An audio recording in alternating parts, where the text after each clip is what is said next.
Assalamu alaikum and welcome back once again to Today in African History with Baba Shaka. I'm Baba Shaka and today is June 20th, 2021, and we are in the backstretch of the self-proclaimed International African Scientists and Inventors Month. It is also Father's Day here in the US, so happy Father's Day to all of the fathers out there. Today, inshallah, we're going to take a look at the man they call the builder of bridges. African engineer, architect, and mathematician Archie Alfonso Alexander was born on May 14, 1888 in Ottumwa, Iowa, the eldest of Price Alexander's and Mary Hamilton Alexander's 9 children. Now, in order to help his educational opportunities, when he was 11 years old, Archie's family moved to a small farm on the outskirts of Des Moines, Iowa. In 1905, Archie Alexander graduated from Oak Park High School in Des Moines.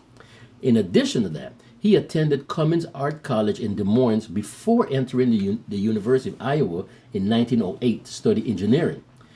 He was the only African student in the college, and his advisor at the university had bluntly told him that, quote, a Negro could not hope to succeed as an engineer, unquote.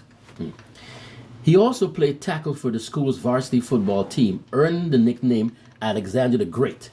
And during the summer months, young Alexander worked as a draftman for Marsh Engineers, a Des Moines bridge design firm, and in 1912, he received a Bachelor of Science degree, becoming the University of Iowa's first African student to complete the engineering program.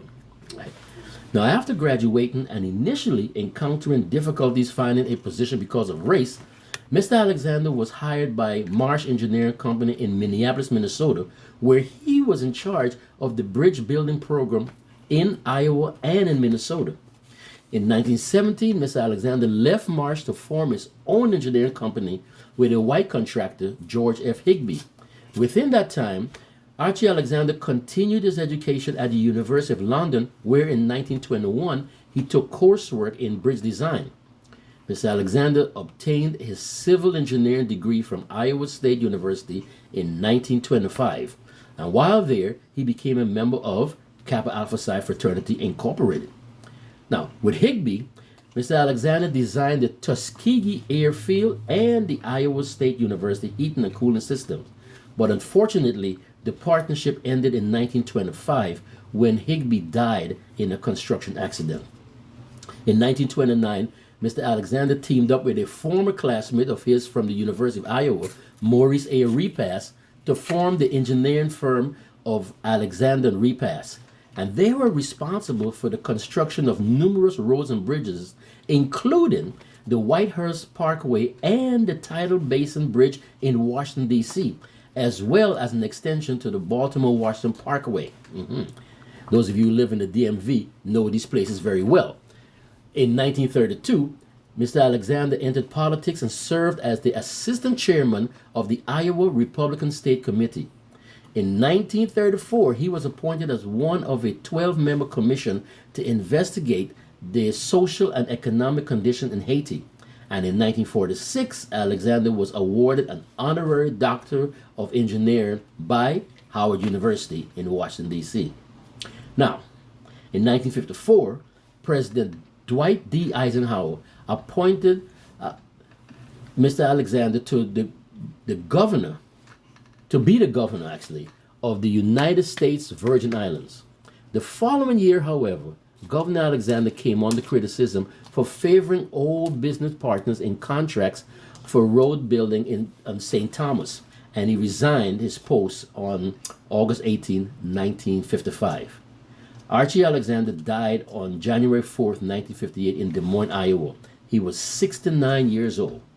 Now, in 1975, upon the death of his wife, Audra Lindsay Alexander, the University of Iowa, Tuskegee Institute in Alabama, and Howard University each received a substantial sum for engineering scholarships from a trust fund set up by Mr. Alexander in his will.